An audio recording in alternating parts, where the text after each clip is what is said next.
People across the country are fed up, and it's not a Republican or Democrat issue. It's an American issue. Yesterday, we talked to a man from Vermont whose group wants to secede from the country, and they're far, far left.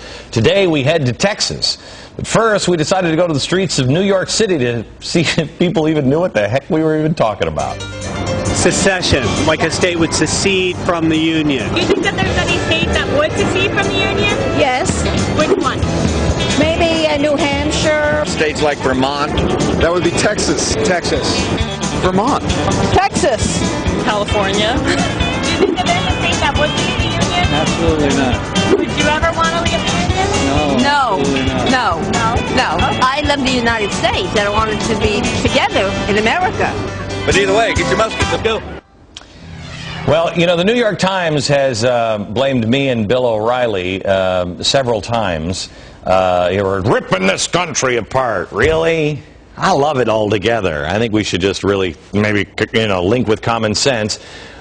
But I wanted to show you that there are people that disagree with each other and disagree with me vehemently all across the country that are actually trying to secede. In Houston, Daniel Miller, he is the president of Texas Nationalist movement, is pushing for Texas independence. I'm just assuming that you're on the right. Well, one of the things that we in the Texas Nationalist movement do is we reject those labels of right and left. I mean, I saw you on your program. Hey, I saw you on your program, Glenn. Reject right and left and talk about it's all about larger government versus smaller government. So you're smaller government. Yes, definitely. So it would be. Did you see the show last night with the guy from, where was he? From Vermont or from New Hampshire? Sure. Yeah. And he says the same thing. Do you think that, like he did, that America is unrepairable?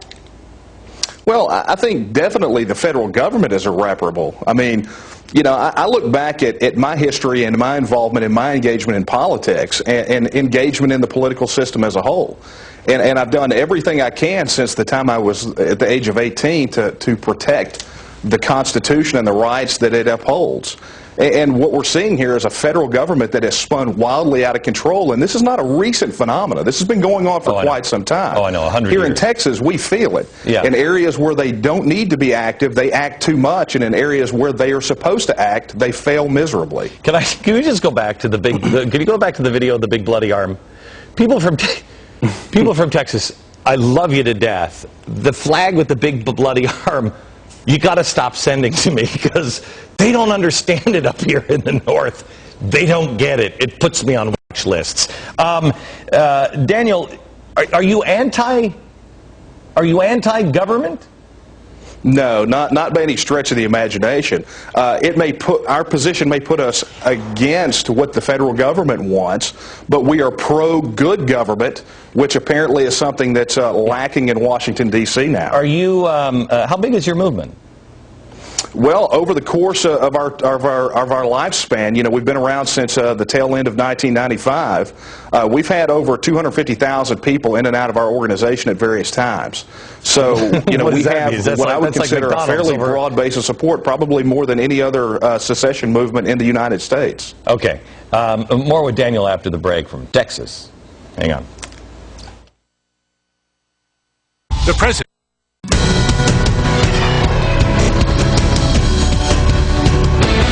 Back again, we have Daniel Miller. He's the president of the Texas Nationalist movement, which wants independence for Texas. And Daniel, I got to go back to the question where I asked you, how many members do you have? And you say, in and out, we've had what, 250,000? Is that right? Yeah, slightly over a quarter of a million at last count. All right, let me.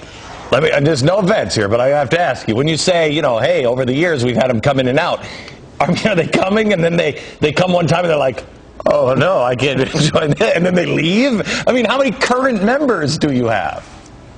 Well, based on the forms that we have on our paid memberships, our affiliate memberships, we push over 250,000 as we speak right now. Okay. Now, are you a group of, because I can't imagine that the federal government is going to go, Texas. I mean, you guys are the only successful state in the union, almost.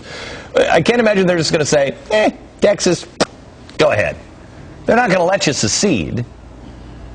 Well, I would disagree with that. I mean, for those out there who believe that the federal government is going to hang on to us, I would say look at it. The very fact that you're saying that plays very well into the fact that Texas is like an abused spouse. You would never go to an abused wife, Glenn, and say, I'm sorry, I'm afraid you can't leave because I'm afraid your husband will beat you.